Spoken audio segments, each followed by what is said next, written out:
একটা লোক লম্বা 26-27 কিলোমিটার, এর চাইতে গাঁজা করে গল্প আর আছে বলে মনে হয়? অত লম্বা যদি হয়, তা আমি শুনিয়ে বলছি যে আল্লাহ তুমি যদি আমার অতটা লম্বা করতে তাহলে অনেক জায়গায় ওয়াজ করতে যেতাম, আমার তেল খরচটা হতো না, বাড়ি শুয়ে মাথাটা বের করে দিয়ে ওয়াজটা করে মাথা টেনে নিয়ে ঘুমিয়ে থাকতাম, কোনো খরচ হতো না। এ ওয়াজও দেশে হচ্ছে। হ্যাঁ, এসব হচ্ছে সব মিথ্যে কথা, সব বানোয়াটি। এত লম্বা কোন মানুষকে আল্লাহ সৃষ্টি মুসা আলাইহিস সালামের জামানায় ফিরআউন কতটা লম্বা ছিল বলে মনে হয়? শুনেছেন কত? 100। ওই জন্য তো জিজ্ঞাসা করলাম আপনারা কি করেন 120 ফুট। আসলে লোকটা লম্বা ছিল 79 ইঞ্চি। কতটা? 79 ইঞ্চি। তারে করেছে 120 ফুট। কি সব বনিছি রে, হ্যাঁ, কি সর্বনাশ। লোকটা লম্বা ছিল 202 সেন্টিমিটার। 100 এমন করে 100 সেন্টিমিটার সমান সমান 1 মিটার। আর 1 মিটার হয় কত ইঞ্চিতে? 79 ইঞ্চিতে, মানে 39 ইঞ্চিতে। 39 না, তো 200 সেন্টিমিটার সমান সমান 78 ইঞ্চি। আর 2 সেন্টিমিটার সমান আমি 1 ইঞ্চি ধরলাম। খুব বড় জোর হলে 79 ইঞ্চি লম্বা। তাহলে 6 ফুট 6 বারং 72। আমি ধরে নিলাম 6.5 ফুট লোকটা লম্বা ছিল। কয় ফুট? 6.5 ফুট। তারে করেছে 120 ফুট। হ্যাঁ, ও মাত্র 6.5। একটা মানুষ, আমার মতন মানুষ পর্দায় তাল গাছের মতো লম্বা করে দেখানো যায় না? যায়। আবার তাল গাছটাকে এতটুকু করে দেখানো যায়? হ্যাঁ, ও লম্বা হচ্ছে 79 ইঞ্চি মাত্র। তারা ওই করেছে। রাগ করবেন না সবাইকেরা, এটা বাস্তব কথা। বুখারী শরীফের টিকাতে এসেছে লম্বা হচ্ছে মাত্র 79 ইঞ্চি, 6.5 ফুট। ভাই, এই যে ফিরআউন এ চিল্লানি দিছিল, আওয়াজ গেছে কত কিলোমিটার? 9 কিলোমিটার। হযরত মুসা নবী ভাইয়ের আমার এমন করে 29 বছর লালিত পালিত হয়েছে দুশমনের বাড়িতে, কিন্তু ছোটবেলায় মাত্র 3 বছর বয়সের কালে নবীদের চেহারা তো সব থেকে সুন্দর হয়। এই পৃথিবীতে যত মানুষ আল্লাহ বানাইছে তার ভিতরে সুন্দর বানাইছে নবীদেরকে। জোরে জোরে বলেন সুবহানাল্লাহ। ভাইয়ের আমার, নবীরা সব থেকে সুন্দর মানুষ। ভাইয়ের আমার, এই নবীদের ভিতরে সব থেকে সুন্দর ছিলেন আমার দয়ার নবী। সব থেকে সুন্দর আমার দয়ার নবী। ওই নবী কত সুন্দর, ভাষায় বলা যাবে না, ভাষায় বলা যাবে না। সব থেকে সুন্দর নবী ছিলেন আমরা জানি হযরত ইউসুফ আলাইহিস সালাম। তারা হাত কেটে ফেলেছিল মহিলারা। সংক্ষেপে বলছি, মা আয়েশা সিদ্দিকার কাছে ইহুদি এক মহিলা বান্ধবী এসে জিজ্ঞাসা করছে, ওগো আয়েশা, আমাদের নবী ইউসুফ সুন্দর না এমন করে তোমার, এমন করে নবী মুহাম্মদ সুন্দর? মা আয়েশা কি সুন্দর জবাব দিলেন। ডাক দিয়া বলে, বান্ধবী শোনো, ইহুদি বান্ধবী শোনো। ভাইয়ের আমার, আমার নবীকে ছোট করার জন্য কথাটা জিজ্ঞাসা করেছে বাবা। ভাইয়ের আমার, মা আয়েশা সিদ্দিকা ডাক দিয়া বলতেছে, বান্ধবী ইহুদি তুমি শুনে রাখো, ইহুদি বান্ধবী শোনো, যেই মজলিসের ভিতরে ইউসুফের রূপ দেখিয়া মহিলারা হাত কেটে ফেলেছিল, ওই মজলিসে ইউসুফ রে না দেখাইয়া আমার নবীকে যদি দেখানো হতো, হাত কাটা তো দূরের কথা, তারা তাদের কলিজায় ছুরি মেরে দিত। আরো জোরে বলেন, কি সুন্দর করে আল্লাহ তাআলাকে বানিয়েছেন। ভাইয়ের আমার, কিতাবের ভিতরে দেখছিলাম, আল্লাহর নবীর জীবনীর ভিতরে দেখছিলাম বাবা, আমার নবী যখন দুনিয়াতে আসলেন, নবীদের নূরের আলোক ছটাতে আলোয় আলোকিত এমন ভাবে উজ্জ্বল হয়ে গেছে বাবা। ভাইয়ের আমার, মক্কা থেকে শাম দেশের দূরত্ব বহু বাবা, বহু দূরে শাম দেশ, ওই দেশটার অট্টালিকা পর্যন্ত ভাইয়ের আমার নবীদের নূরের আলোয় মা আমেনা বলেন, আমি নিজের চোখে শাম দেশ দেখেছিলাম। জোরে চিল্লা বলেন সুবহানাল্লাহ। শাম যেটাকে বর্তমান সিরিয়া বলা হয়, চিন্তা করেন আমার নবীর কত সুন্দর চেহারা আল্লাহ দিয়েছে ভাই। তো মা আমেনা তিনি বর্ণনা করছেন যে আমি আমার জীবনে, আমি আমেনা আমার জীবনে এত সুন্দর মানুষ আমি কোনোদিন দেখিনি। আমার সন্তানের মতন এত সুন্দর সুদর্শন কোন মানুষকে আমি দেখিনি। ভাইয়ের আমার, বাইরে দাঁড়িয়েছিলেন নবীর দাদা আব্দুল মুত্তালিব বাবা, ধমক দিয়া বলছে, মা তুমি একজন মহিলা মানুষ, পৃথিবীর কতটা জায়গা তুমি ঘুরেছ বলো, কিন্তু আমি আব্দুল মুত্তালিব এমন করে ব্যবসার উদ্দেশ্যে তাম পৃথিবীর বহু দেশে আমি ব্যবসার জন্য ঘোরাঘুরি করেছি।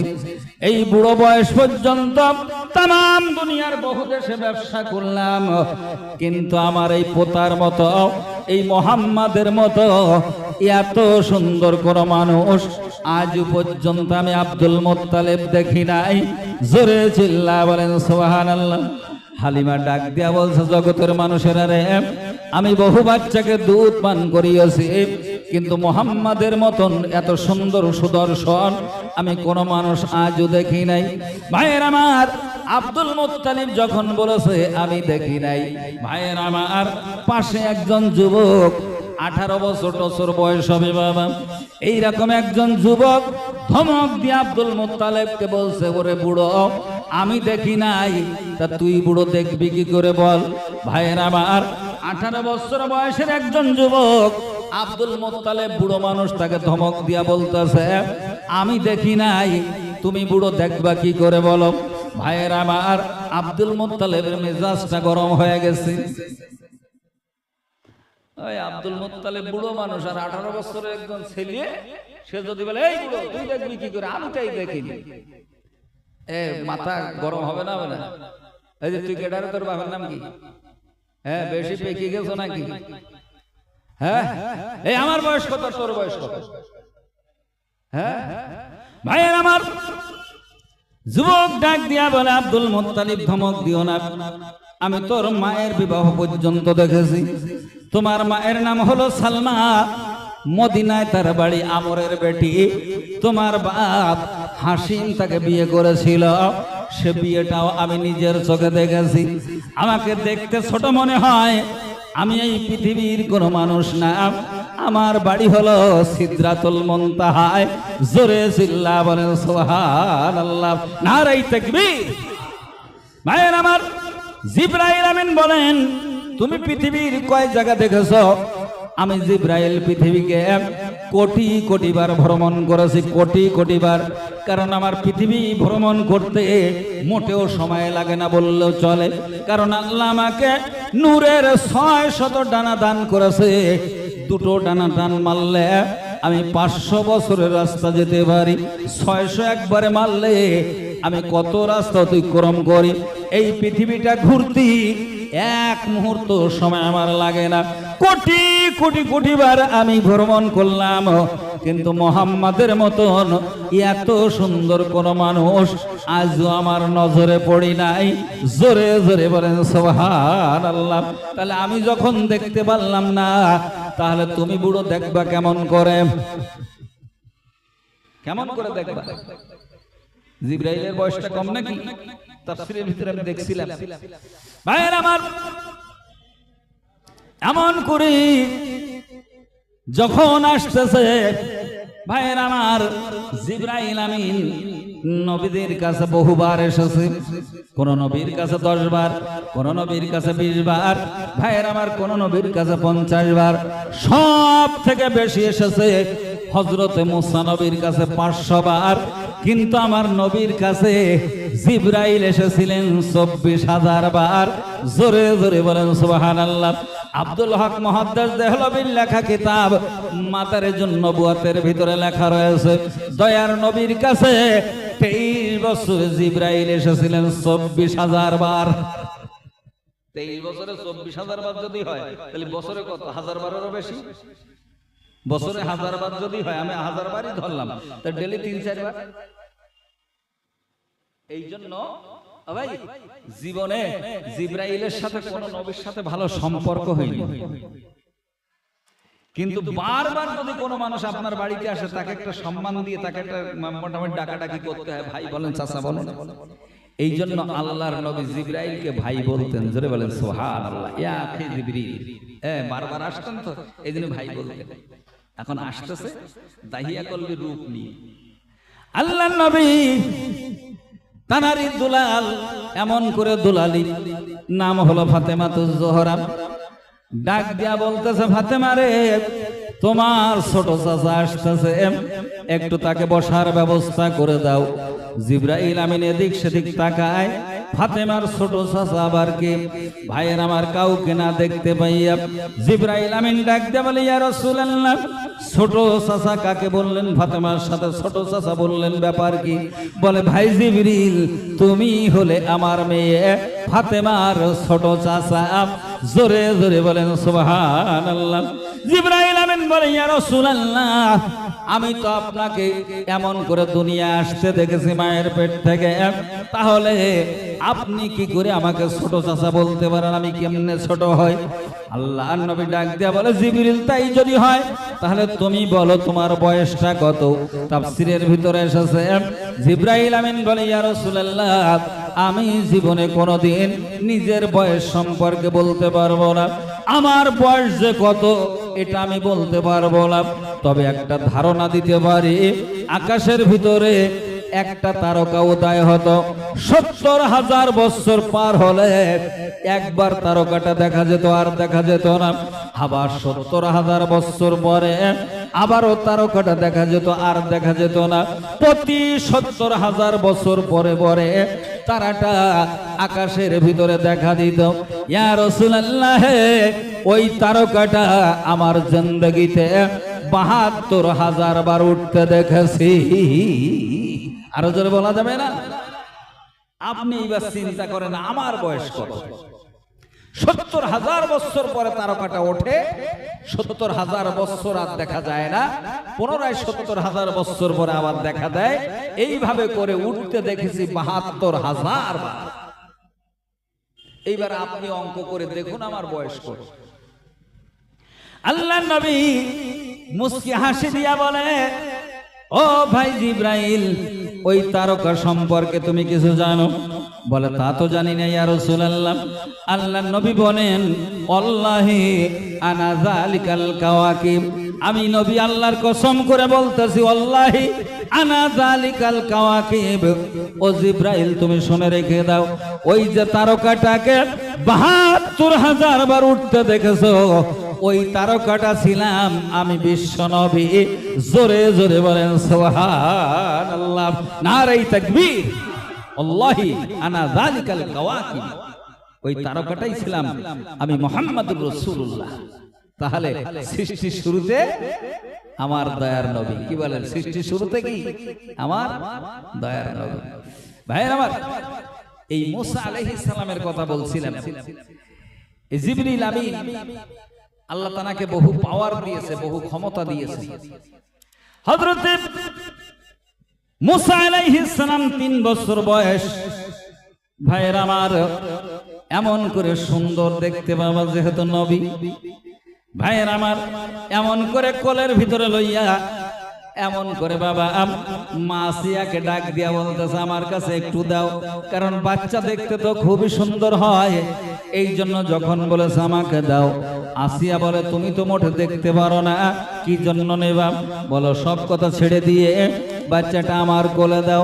ভাইয়ের আমার, কোলের ভিতরে যখন নিয়েছে, সুমা যখন খেতে গেছে বাবা, সুন্দর চেহারা দেখে লোভ সামলাইতে পারে নাই ফিরাউন।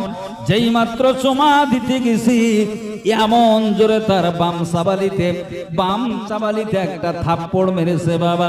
এই থাপ্পড়ের চোট এইটা সহ্য করতে না পেরে ফিরাউন এত জোরে চিল্লানি দিয়েছে, আওয়াজ চলে গেছে ৯ কিলোমিটার। এত জোরে মেরেছে। ওই মুসা নবীর একটা ক্ষমতা আল্লাহ দিয়েছিলেন আলাদা, কারণ জীবনে আজরাইল পৃথিবীর কেউ পিটাতে পারেনি, মুসা নবী পিটিয়েছিল। এমন চড় মেরেছে, চোখ ছুটে বেরিয়ে গেছে। কত মিজাজি ছিলেন, জালালি মিজাজ। তাহলে ফিরাউনের প্রাসাদ ছিল, বাড়ি ঘর তো ছিল নাকি? ভালো করে বোঝেন। আমি আপনাদের বলি, বাড়ি ঘর যখন ছিল তাহলে সে যদি লম্বা হয় 120 ফুট, তাহলে তার ছাদ ছিল কত উপরের ভাই? আরে করিও লোক এটা, কারণ ওই তো একটা লম্বা, আর কেটা করবে ঘর? কথা বুঝতে পারেন? তার মানে ওগুলো হচ্ছে বানোয়াটি। ওগুলো কি বানোয়াটি? বানোয়াটি কেসা আমাদের খুব ভালো লাগে। বানোয়াটি কেসা, যেমন একটা কেসা অনেক সময় শোনা যায়, ওয়াজ নসিহতেও হয়। বলে একটা লোক ছিল পৃথিবীতে, নাম হচ্ছে উসপালোয়ান। কি পালোয়ান? নাম শোনেননি? উসপালোয়ান শুনেছেন? আটলান্টিক মহাসাগরে নাকি হাত দিয়ে মাছ ধরত নূহ আলাইহিস সালামের জামানায়। শুনেছে? একদম মিথ্যে কথা। ও কথা যদি কেউ বিশ্বাস করে তার ঈমান আমান থাকবে না। কারণ সে নাকি লম্বা ছিল 60,000 হাত। কত হাত? 60,000 হাত। তার মানে আমি হিসেব করে দেখলাম, খুব কম হলে 26-27 কিলোমিটার। একটা লোক লম্বা 26-27 কিলোমিটার, এর চাইতে গাজা করে গল্প আর আছে বলে মানে অত লম্বা যদি হয়। তা আমি শুনিয়ে বলতে যে, আল্লাহ তুমি যদি আমার অতটা লম্বা করতে, তাহলে অনেক জায়গায় ওয়াজ করতে যেতাম, আমার তেল খরচটা হতো না, বাড়ি শুয়ে মাথাটা বের করে দিয়ে ওয়াজটা করে মাথাটা নিয়ে ঘুমিয়ে থাকতাম, কোনো খরচ হতো না। এ ওয়াজও দেশে হচ্ছে। হ্যাঁ, এসব হচ্ছে সব মিথ্যে কথা, সব বানোয়াটি। এত লম্বা কোন মানুষকে আল্লাহ সৃষ্টি করেননি। এই নামের কোন মানুষকে আল্লাহ পৃথিবীতে পাঠাননি। তারপরে ইমানের খতরা কোথায় ভাইয়ের আমার? আমিও দেখছিলাম বাবা, কিতাবে লেখা আছে, বইয়ের ভিতরে ঘটনা লেখা আছে। ভাইয়ের আমার, এই যে উসপালোয়ান, তার বাবা ছিল না। ভাইয়ের আমার, বিনা বাবায় আদমের এক মেয়ে ছিল, নাম হলো তার অনক। এই অনকের পেট থেকে দুনিয়াতে এসেছিল, নাম হলো তার উসপালোয়ান। এই জন্য তার নামটাকে উজবিন অনক বলে। তার বাবার পরিচয় নাই, তার বাবার পরিচয় নেই। বুঝতে চাচ্ছে যে আদম নবীর মেয়ের অবৈধ সন্তান, এটাই বোঝানো হচ্ছে। আদম নবীর মেয়ে, নবীর মেয়ে তো। আল্লাহর কসম করে বলি বাবা, আল্লাহ নবী বলেছেন, দুনিয়ার জমিনে যত নবীকে আল্লাহ পাঠিয়েছেন, কোন নবী বা কোন নবীর স্ত্রী, কোন নবীর মা, কোন নবীর মেয়ে এরা অন্য অপরাধ করতে পারে, এরা কোনোদিন জিনা ব্যভিচারী করে নাই। ভাইয়ের আমার, এখন যদি বলা হয় আদম নবীর মেয়ের অবৈধ সন্তান, তাহলে আল্লাহর নবীর হাদিস মিথ্যা হবে, আর তা নাহলে ঘটনা মিথ্যা বলতে হবে। ভাইয়ের আমার, কোন নবীর বেটিকে যদি জিনার তহমাত দেওয়া হয়, ব্যভিচারের তহমাত দেওয়া হয়, অপবাদ যদি লাগানো হয়, এ মানুষের ঈমান থাকতে পারে না। মানুষের ঈমান থাকতে পারে না। তারপরে নিশ্চয়ই ঘটনা শুনেছেন, মুরব্বী মানুষ বলছেন শুনেছি। ভাইয়ের আমার, আমি আপনাদের কাছে বলি, নূহ নবীর জামানায় আল্লাহ নবী হযরত নূহ আলাইহিস সালাম 950 বছর কালিমার দাওয়াত দিয়েছিলেন। 80 জন ছাড়া কেউ মুসলমান হয়নি। অবশেষে নূহ আলাইহিস সালাম হাত তুলে আল্লাহর কাছে বদদোয়া করলেন, ওয়াকাল নূহ রাব্বি লা তাযারু আলাল আরদি মিনাল কাফিরিনা দাইয়ারা। ভাইয়ের আমার, আল্লাহ নবী হযরত নূহ আলাইহিস সালাম ডাক দিয়া বলে, মাবুদ 950 বছর রাত আর দিন পরিশ্রম করে কলেমার দাওয়াত দিলাম, কিন্তু 80 জন ছাড়া মুসলমান হলো না। তারপরেও বেঈমানেরা মাঝে মধ্যে আমাকে ধরে ধরে পিটায়। এ মাবুদ, তোমার কাছে বলি, এদেরকে চিরতরে ধ্বংস করে দাও, একটাও যেন জীবনে বেঁচে না থাকে, এদের ঘর বাড়ি কিছুই যেন না থাকে, সব ধ্বংস করে দাও। আল্লাহ ডাক দিয়ে বলেন, নূহ রে, তোমার দোয়া কবুল হয়ে গেল, কাউকে বাঁচিয়ে রাখবো না। এমন করে 80 জন ছাড়া কেউ আর বেঁচে থাকবে না, একমাত্র ইমানদারেরা বেঁচে থাকবে। আল্লাহ ওয়াদা দিলেন। তবে নূহ আলাইহিস সালাম জিজ্ঞাসা করলেন, আল্লাহ কিভাবে মারবা বলো? ফিরুডান দিয়ে মারবা না ওস্তাদ তেল দিয়ে মারবা? কিভাবে মারবা আমি একটু শুনতে চাই। আল্লাহ ডাক দিয়ে বলেন, নূহ রে, আমি ওই বান্দা বান্দি যারা অবাধ্য, তোমার কথা শুনে না, আমাকে মানে না, এদেরকে মারবার জন্য আমি আল্লাহ প্লাবন দান করব। আমি আল্লাহ বন্যা দিয়ে দিব। বলে আল্লাহ তাহলে দিতে হবে না, যেভাবে আছে ওইভাবে থাক। বলে কেন? বলে ওরা এত বড় এমন করে সাঁতারু, এরা এমন ভাবে সাঁতার কাটতে পারে, এরা জীবনে মরবে না। যত পানি হোক না কেন সাঁতরিয়ে গাছে উঠবে, পাহাড়ে উঠবে, এরা মরবে না। বেকার তোমাকে বন্যা দিতে হবে না। আল্লাহ ডাক দিয়া বলে বন্যার পরিমাণ তুমি জানো না? বলে আল্লাহ কতটা দেবা আমাকে বলো। আল্লাহ বলেন পৃথিবীর জমিনের সব থেকে উঁচু জায়গা, নাম হলো তার মাউন্ট এভারেস্ট। কত? 48,000 8,848। তার মানে আপনি 8,850 বলতে পারেন ভাই। 8,848 ফুট উঁচু, সবচেয়ে উঁচু জায়গা মাউন্ট এভারেস্ট, হিমালয় চূড়া। তো ওর উপরে পানি হবে 28 হাত। কতটা? ওর উপরে কতটা দেবে? 28 হাত। আল্লাহ যেই বলেছে মাউন্ট এভারেস্টের উপরে 28 হাত পানি দেওয়া হবে, ওই তো আল্লাহ তাহলে ঠিক আছে, বলার জায়গা হবে না। হ্যাঁ দাও। ডাক দেয়া বলে মাবুদ পেলাবন তুমি দিবে, কোনো অসুবিধা নাই। হযরত নূহ আলাইহিস সালাম শুনে খুশি হলেন। আল্লাহ ডাক দিয়া বলে খুশি তো হইতেছ, তবে তুমি থাকবা কোন জায়গায়? নূহ আলাইহিস সালাম বলেন এইটাই তো ব্যাপার। আল্লাহ পাক রব্বুল আলামিন জাহাজ বানাতে বললেন, বিরাট বড় জাহাজ তিনি বানালেন। বাবা আমরা ঘটনা জানি বাপ, ভাইয়ের আমার, কিন্তু এদিকে দেখা গেল প্লাবন শেষ হয়ে গেছে। এরপরও দেখা গেল উজবিন অনক বেঁচে আছে।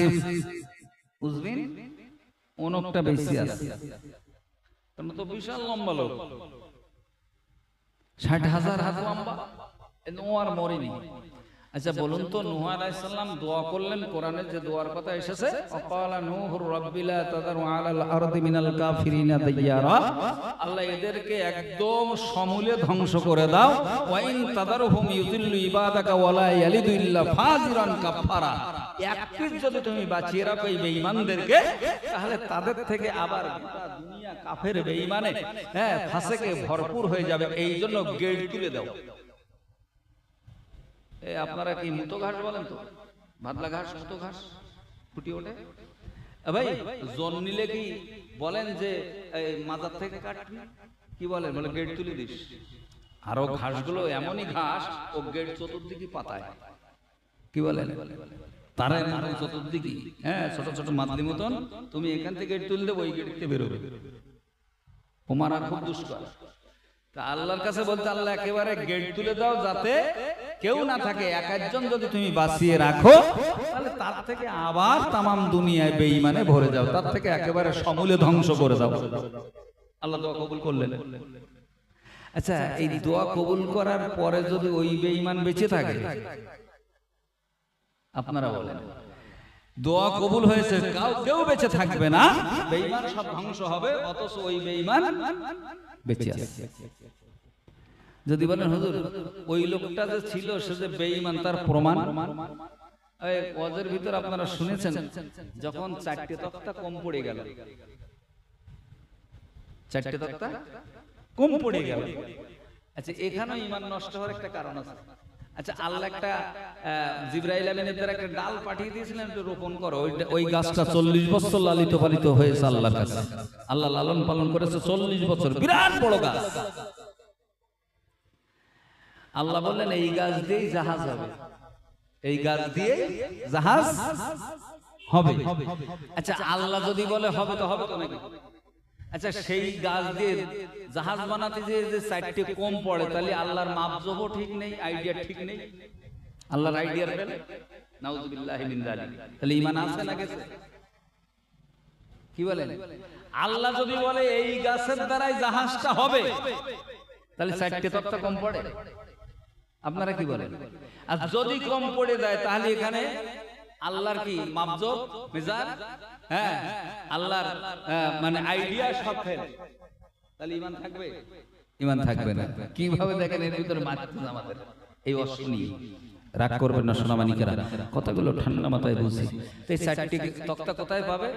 আল্লাহ নাকি বলেছিলেন আটলান্টিক মহাসাগরে একটা দ্বীপে বড় একটা গাছ আছে, ওইটা কেটে নিয়ে এসো। কাটবে কেটা বলতে তোমার দেশে এলাকায় উসপালোয়ান ওরে বলো, উসপালোয়ান নবীর সাথে চুক্তি করলে এক পেট খেতে দিতে হবে, এক পেট খেতে দিতে হবে পেট ভর্তি করে, আর একটু ডুব মারিয়ে গোসল করতে হবে, ডুব দিয়ে গোসল করাতে হবে। ওই ও চিন্তা করলো নূহ জীবনে যাই করুক আমার ডুব দেওয়ার মতন জায়গা পৃথিবীতে নেই, কারণ আটলান্টিক মহাসাগরে যদি হাতড়াই মাছ ডুব দেবো কোথায়? আর আমাকে জীবনে গরিব মানুষ নূহ খেতে দিতে পারবে না। ভাই নূহ নবী রাজি হয়ে গেলেন, গাছটা কেটে আনলো, খেতে দিল, ডুব মারলে কুয়ার ভিতরে নামিয়ে দিয়ে সরসর করে ডুবে গেছে, উঠেছে। রুটি খেয়েছে 12,000, কত 12,000 রুটি খায়, খেয়েছে না খায়। তো ভাই সামনে 3টে রুটি এনে দিয়েছে নূহ আলাইহিস সালাম, তো তো মেজাজ গরম, বলে আমি ওপতে খাই 12,000, ডেলি খাই 36,000, আর এই ফেদা 3 কান রুটি তো খাও না। ওই এক কান খেয়ে আর এক কানতে হাত দিয়ে এক টুকরো খেয়ে হা করে ওই তার হচ্ছে না। এটা ঘটনা, আসলে মিথ্যা, আসলে কি মিথ্যা। আমি প্রমাণ করাতে চাইছি যে লোকটা বেঈমান ছিল কিনা। আচ্ছা বলুন তো, যদি সে প্রকৃত ইমানদার হবে, ইমানদার বান্দা বান্দি কখনো নবীদের কাজে চুক্তি করবে? কি বলে, নবীদের কাজে চুক্তি করবে না, ফ্রি করবে তো, মুহাব্বতে করবে। তাহলে নবীর সঙ্গে যখন এই চুক্তি করছে যা অবাস্তব, তাহলে বোঝা গেল লোকটা পাক্কা বেঈমান ছিল। অথচ সেই বেঈমান বেঁচে থাকলো, অথচ কোরআনে আল্লাহর ওয়াদা রয়েছে যে সব সমূলে ধ্বংস করা হবে। তাহলে বোঝা গেল হয় কোরআনকে মিথ্যা বলতে হবে, না হয়তো ঘটনা মিথ্যা, কারণ কোরআন তো জ্বলন্ত সত্য। কি বলেন, যালিকাল কিতাবুল লা রাইবা ফিহি, তাহলে ও ঘটনা মিথ্যা ঘটনা। এর থেকে বেঁচে থাকতে হাজারো মিথ্যা ঘটনা আমাদের ভিতরে চলতেছে। রাগ করবেন না সোনামানিকেরা, কথাগুলো ঠান্ডা মাথায় বোঝার চেষ্টা করুন। ভাইয়ের আমার, তো যেই কথা বলছিলাম, জিবরাইল আমিন বলছে আমি দেখি নাই নবীর মতন চেহারা। আল্লাহ ধমক দিয়া বলছে জিবরিল। হালিমা বলছে হালিমা দেখি নাই। আমেনা বলে আমি দেখি নাই। আব্দুল মুত্তালিব বলে আমি দেখি নাই। তুমি জিবরাইল বলতেছো আমিও দেখি নাই, তবে আমি আল্লাহ নিজে বলতেছে তুমি শুনে রাখো, আমার নবীর মতো আমার বন্ধুর মতন করি আমি আল্লাহ পাক রব্বুল আলামিন আজ পর্যন্ত কাউকে সৃষ্টি করি নাই। আরো জোরে বলেন। তাহলে তুমি দেখবে কোথা থেকে, কারণ আমি নবীর চাইতে এত সুন্দর করে কাউকে সৃষ্টি করিনি। এই জন্য ভাইয়ের আমার, আমি যেই কথা বলছিলাম, ফিরাউনের আওয়াজ গেছে 9 কিলোমিটার, আর এমন করে আমার হযরতে আলীর আওয়াজ গেছে 9 কিলোমিটার। আমরা ফাজিলপুর এলাকার এতগুলো মানুষ মিলে আমরা কি 1 কিলোমিটার দিতে পারবো না? যদিও ব্যর্থ হয়ে যায়, আল্লাহ ফুল পাওনা দিবে ওয়াদা করেছে ভাই। এই জন্য আওয়াজ দিতে অন্তত 1 কিলোমিটার যেন যায়। যদিও না যায়, আল্লাহ পাওনা কম দিবে না ভাই। যদি জোরে দিতে পারেন হাট সবল হবে, হাট সবল হবে। কারণ মানব দেহের ভিতরে হাট হচ্ছে সব থেকে বড়, হাটের উপরে কেউ নাই বাবা। একে দাদা হুজুর বলা হয়, হাটকে দাদা হুজুর বলে। হাট মানে হলো কলব। হাট মানে কি? কলব। হাট মানে কলব। ভাই হাট হচ্ছে সব থেকে দামি। হাটটা কি সব থেকে দামি? ওদিকে আমি বোঝাবার সময় আমি পাবো না, এই জন্য বলতেছি, যদি হাট কারো দুর্বল হয়, হাট সবল হবে 40 দিন আমল করলে। আল্লাহু আকবার জোরে জোরে দিবেন, 40 দিন সকাল সন্ধ্যা দেখবেন হাট ভালো হয়ে যাবে। হ্যাঁ, ডাক্তারের পয়সা দেওয়া লাগবে না। আর সগীরা গুনাহ তো মাফ হবেই আল্লাহ নামে ধ্বনি দিলে। এই জন্য একটু জোরে আওয়াজ তুলে আল্লাহ নামটা একটু জোরে বলা যাবে না বাবা? কি রাজি আছেন তো নাকি? একটু জোরে দেই, কত নেতার পিছনে তো হাঁকাহাঁকি করলাম। তো আল্লাহর নামটা, যে আল্লাহ সৃষ্টি করেছে, যে আল্লাহর সামনে আমাকে উপস্থিত হতে হবে, এখানে আমরা চিরদিন থাকতে পারবো না। সেই আল্লাহর মহব্বতে ধ্বনিটা একটু জোরে দেই, একটু তৈরি হই। নারায়ে তাকবীর। আর একটু মন খুলে দেন, নারায়ে তাকবীর, নারায়ে তাকবীর। আল্লাহ তুমি এ বিনিময় অন্তত আমাদের জীবনের সগীরা গুনাহগুলো তুমি মাফ করে দিও। ভাই 1 কিলোমিটার না গেলেও ব্যর্থ হলে যে ফুল পাওনা আল্লাহ দেয়, তার একটা বাস্তব প্রমাণ আমি দেই, বাস্তব। তা না হলে বলবে তাই হয়, ব্যর্থ হলে বলবো অনা দেয়। ভাই কোরআনেরই ঘটনা। ভাই আমাদের জাতির পিতার নাম আমরা জানি হযরত ইব্রাহিম আলাইহিস সালাম। কুরবানি শুরু হয়েছে কোন নবী থেকে? এই কথাটা কিন্তু সঠিক না। কুরবানি শুরু আদম থেকে। কুরবানি শুরু আদম থেকে, মনে থাকে তো? অনেকে বলে ইব্রাহিম নবীর জামানা থেকে, না, আদম নবী থেকে কুরবানি স্টার্ট। প্রতি নবীর জামানায় কুরবানি ছিল, তবে আমাদের এই যে কুরবানি, খাওয়া কুরবানি, এ কুরবানি শুরু হয়েছে জাতির পিতা ইব্রাহিম আলাইহিস সালামের জামানা থেকে। জোরে বলে সুবহানাল্লাহ। ভাই আগের জামানায় কুরবানি হতো, পশু মাঠে রেখে দিতে হতো, মাঠে দাঁড় করিয়ে দিতে হতো। ও ভাই যার পশুটা আগুনে পুড়ে ছাই হয়ে যেত সেটা কবুল, যেটা থেকে যেত পুড়তো না সেটা কি হতো? সেটা কবুল হয়নি। তাহলে লজ্জার ব্যাপার না? কিন্তু আমাদের জন্য আর ওই গোশত খাওয়া যেত না, পুড়ে যেত। কিন্তু আল্লাহ পাক রব্বুল আলামিন ইব্রাহিম আলাইহিস সালামের জামানা থেকে কুরবানি পশুর গোশত খাওয়ার ব্যবস্থা করে দিয়েছে। ছেড়ে বলা যাবে না সুবহানাল্লাহ।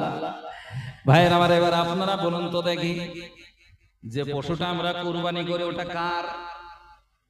পশুটা কার? না আপনি পোষেন তাই আপনার? যদি রুহুটা নিয়ে নেয় তা আপনার থাকলেও আর তো ফেলে দিয়ে আসতে হবে। শগুনি খাবে, কুকুরি খাবে, তাহলে পশুটা কার? বাড়ি ছাগল বলেন, গরু বলেন, কার? আল্লাহ। এটা মাথায় রাখতে হবে। আচ্ছা কুরবানি করি কার জন্য? আল্লাহর জন্য। তাহলে পশু যার, কুরবানিও তার। তারপরে যদি আমাকে তিনির এক অংশ, তিনির দুই অংশ যদি আল্লাহ খেতে বলে, তাহলে পুরোটাই লাভ না? কি বলে? ফুলটাই লাভ। তো যতটুকু দেশে সব তো লাভ। হ্যাঁ, তারপরেও যদি আমাদের নিয়তের গন্ডগোলে আমার ভাগে গোশত কম, তাহলে সর্বনাশ হয়ে গেল না? হ্যাঁ, কুরবানি ইবলিস বহু কায়দায় নষ্ট করার চেষ্টা করে, কিন্তু মাথায় রাখবেন, বহু কায়দায়। যেমন দুটো একটা বলিবা, গরু একটা কিনলেন, কিনে যদি গোশত বেশি হয়, তুলনামূলক ভাবে টাকা অনুপাতে, গোশতের দাম অনুপাতে মেপে জুপিয়ে দেখা গেছে গোশত খানিকটা বেশি হয়েছে, 10-20 কিলো, 10-20 কিলো কি হয়েছে? বেশি হয়েছে। ভাই আপনি যদি গল্প করেন এবার বিরাট লাভে গরুটা কিনেছি, এরকম বলে না অনেকে? বিরাট লাভে কেনা হয়েছে এরকম বলে। আচ্ছা আপনারা ভেবে দেখুন তো, যদি আপনি বিরাট লাভে কেনেন, তাহলে পরোক্ষভাবে ওর আসলা বাড়তেছেন। গরুর যে মালিক ছিল তারা ঠকিয়ে আনা হয়েছে। কথা বোঝা গেছে?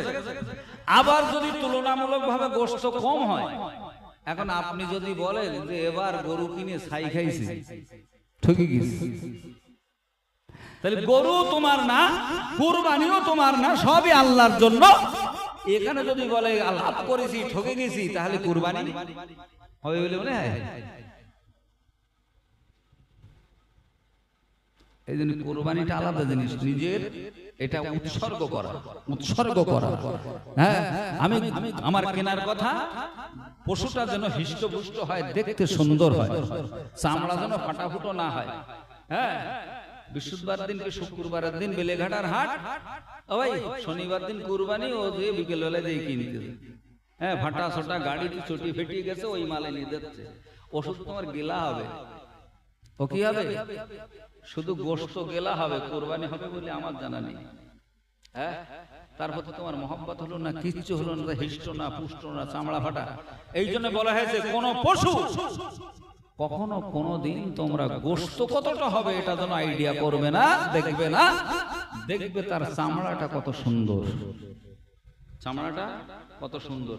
তোমারটা তুমি দেখে নিয়ে আসলে মাল তুমি পাবা, তুমি খাবা, সেই গোশতটা দেখলে কিন্তু এতিম অসহায় দরিদ্রদেরকে চামড়ার পয়সাটা দিতে হবে। হ্যাঁ, গরুর গোশত হলো 2 কুইন্টাল, চামড়া বিক্রি হলো 150 টাকা, ফাটার দপটে।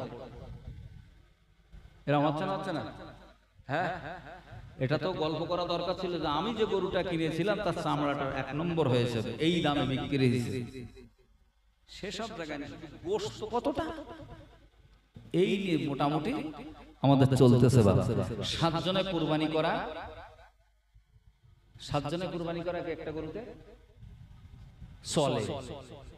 7 জনে করা কি চলে, তবে উত্তম কি একা দেওয়া, কারণ 7 মন এক মনটাই এক হচ্ছে না, নিজের মনটাই এক হচ্ছে না, আর 7 মন জীবনে এক হবে? রাগ করবেন, তবে 7 জনে দেওয়া বৈধ, তবে মন যদি এক হয়। কেউ যদি মনে করে জামাই আত্মীয় স্বজন আসবে, 20 কিলো গোশতের দাম 6000 টাকা, তার থেকে একটা ভাগই থাকি, তারও গেছে, ওই সাথে যে কটা জড়িয়ে আছে ভাগি সব গেছে, তাহলে খুঁজলে কুরবানি হচ্ছে কি? আমার তো মনে হচ্ছে এইরকম যে কত নিয়ে হয়েছে বাবা। হ্যাঁ, রাগ করবে না সোনামানিকেরা, ওদিকে আমি যাব না ভাই। আল্লাহ যে ফুল পাওনা দেয় সেইটাই আমি বলছি বাপ। হযরত ইব্রাহিম আলাইহিস সালামের কথা বলছিলাম। হযরত ইব্রাহিম আলাইহিস সালাম জাতির পিতা। ভাইয়ের আমার, হযরত ইব্রাহিম আলাইহিস সালামকে আগুনে ফেলে দিয়েছিল, সব থেকে বেশি পরীক্ষা দিতে হয়েছে হযরত ইব্রাহিমকে। ভাইয়ের আমার, সব থেকে অত্যাচার সহ্য করতে হয়েছে বাবা। এই জন্য বাবা সমস্ত পরীক্ষায় পাশ করবার কারণে সেদিন যেদিন হাসরের ময়দানে কারো পরনে কোনো বস্ত্র থাকবে না, আল্লাহ পাক রব্বুল আলামিন ইব্রাহিম আমাদের জাতির পিতা ইব্রাহিম আলাইহিস সালামকে বস্ত্র পরিহিত অবস্থায় আল্লাহ হাসরের ময়দানে তুলবে, যেদিন কারো পরনে কাপড় থাকবে না। জোরে জোরে বলেন সুবহানাল্লাহ। এই ইব্রাহিম আলাইহিস সালামকে আগুনে ফেলেছিলেন, আমরা সবাই জানি বাবা। এই আগুনে ফেলে দেওয়ার পরে একটা ব্যাঙ, একটা নিকৃষ্ট প্রাণী, ভাইয়ের আমার, কোন ব্যাঙ এমন করে 15 কিলোমিটার 10 মাইল দূর বাবা, 15 কিলোমিটার দূরে বসে পিছনটাকে অগ্নিকুণ্ডর দিকে দিয়া এমন করে মেশিন চালিয়ে দিয়েছে, পেশাব করতেছে বাবা। আল্লাহ ডাক দিয়ে বলে, ব্যাং করো কি? ব্যাং কান্দার বলে, মাবুদ তোমার খলিল আগুনে জ্বালাইবে নমরুদ, আমি সহ্য করতে পারি না, এই জন্য আগুন নিভাবার জন্য আমি পেশাবের ব্যবস্থা করেছি। এমন করে ফায়ার ব্রিগেডের ফায়ার সার্ভিস করতেছে যাতে করে আগুন নিভে যায়। আল্লাহ ডাক দিয়া বলে, ব্যাং তোমার পেশাব 15 কিলোমিটার দূরে কি পৌঁছাবে? বলে পৌঁছাক আর না পৌঁছাক, চেষ্টা তো চালাই। ব্যাং পেশাব করলে খুব বেশি হলে 1 হাত, অথচ চেষ্টা করতে 15 কিলোমিটার দূরে গেছে, পেশাব করেই যাচ্ছে। ভাই তাহলে যতই চেষ্টা করবে, চেষ্টা সার্থক হবে না ব্যর্থ হবে? ব্যর্থ হবে না, ও তো আগুন পর্যন্ত পৌঁছবে না। আচ্ছা, যদিও পৌঁছায়, ওর বিন্দু পরিমাণ পেশাবে নমরুদের জ্বালানো আগুনের বিন্দু পরিমাণ তেজ কমবে? কমবে না। কিন্তু সেটা চেষ্টা করে। মহান আল্লাহ বলে, ব্যাং তোর এই পেশাবের দ্বারা কোনো উপকার পাবে না আমার খলিল, তোর পেশাব সে পর্যন্ত যাবে না, তবে তোমার নিয়তটা বড় ভালো। খলিলের মহাব্বতে কাজটা যখন করতেছ, আমি আল্লাহ খুশি হইয়া তোরে আমি 2টা উপহার দিলাম, 2টা পুরস্কারে পুরস্কৃত করলাম। 1 নম্বরে হলো তোর পেশাবটাকে আমি পবিত্র করে দিলাম। দুনিয়ার কোন প্রাণী যদি পেশাব করে গায়ে লাগে, অবশ্যই ধুতে হবে, নইলে নামাজ কালাম হবে না, নাপাক হয়ে যাবে, যেই পেশাব করুক না কেন। কিন্তু তোর পেশাব যদি গায়ে লাগে, না ধুইলেও ওই পোশাক পরিহিত অবস্থায় এমন করে মুসল্লি ইবাদত বন্দেগী নামাজ পড়তে পারবে। জোরে জোরে বলেন সুবহানাল্লাহ। এই জন্য ব্যাঙের পেশাব পাক বলা হয়েছে, কারণ আল্লাহ তাকে উপহার পুরস্কার দিয়েছে বাবা। 2 নম্বরই আমি নবীদের দ্বারা মেসেজ পাঠিয়ে দেব, জীবনে তোরে কেউ মারবে না। ভাইয়ের আমার, ব্যাঙ ডাক দিয়া বলতেছে, আল্লাহ এইরকম উপহার আমার দরকার নাই, আমি নেব না। কেন? বলে, তুমি যা দিয়েছ আমারা দিয়েছ, আমার জাতি ভাই পাবে না।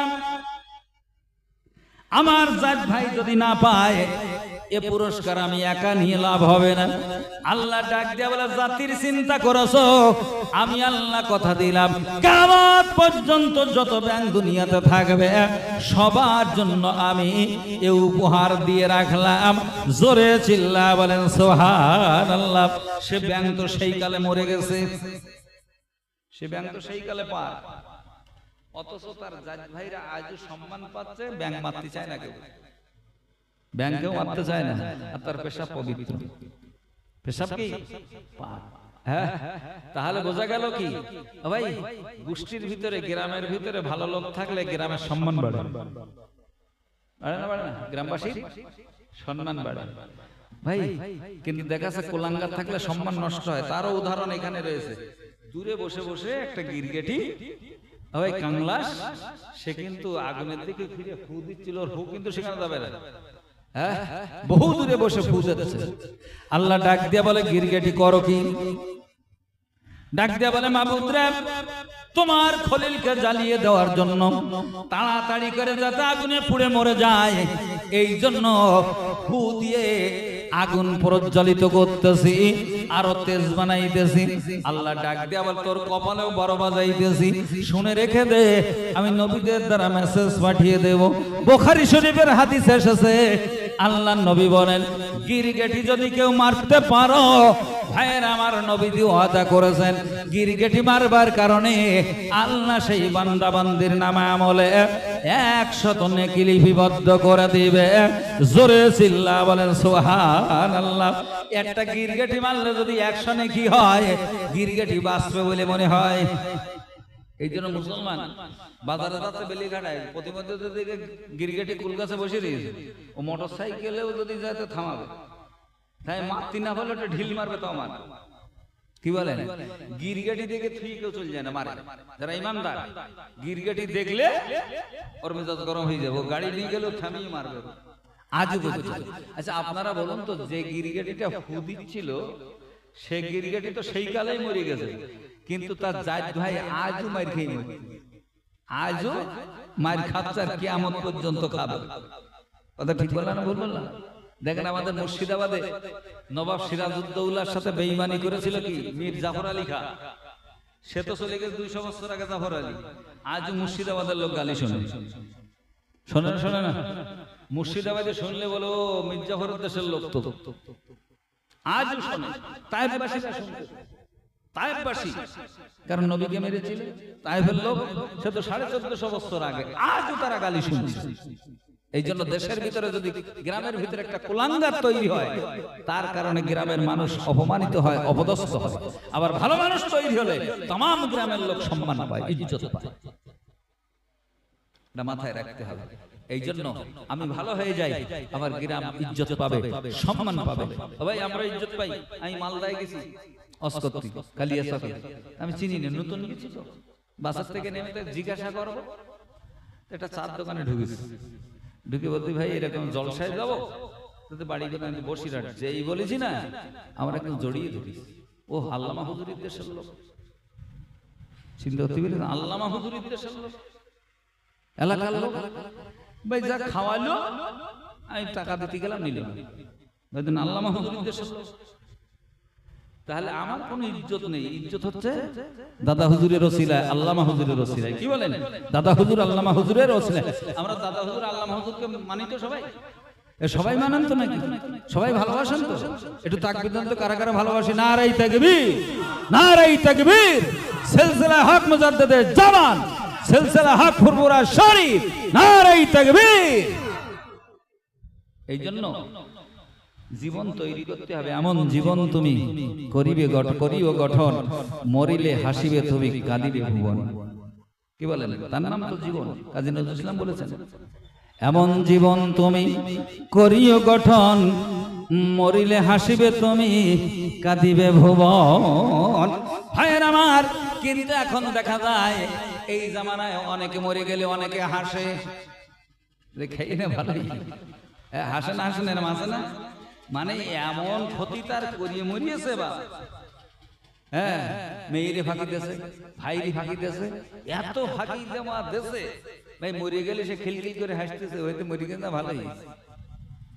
এইরকম জীবন তৈরি করে কবরে দিয়ে 4 পয়সা লাভ নেই। ভাই তাহলে আল্লাহর কাজে ব্যর্থ হয়ে গেলে আল্লাহ যে ফুল পাওনা দেয়, এটা একটা তার বাস্তব প্রমাণ, বাস্তব দৃষ্টান্ত কোরআন থেকে। কোরআনে ইব্রাহিম আলাইহিস সালামের ঘটনা এসেছে। ভাই তো যে কথা আমি প্রথম বলেছিলাম,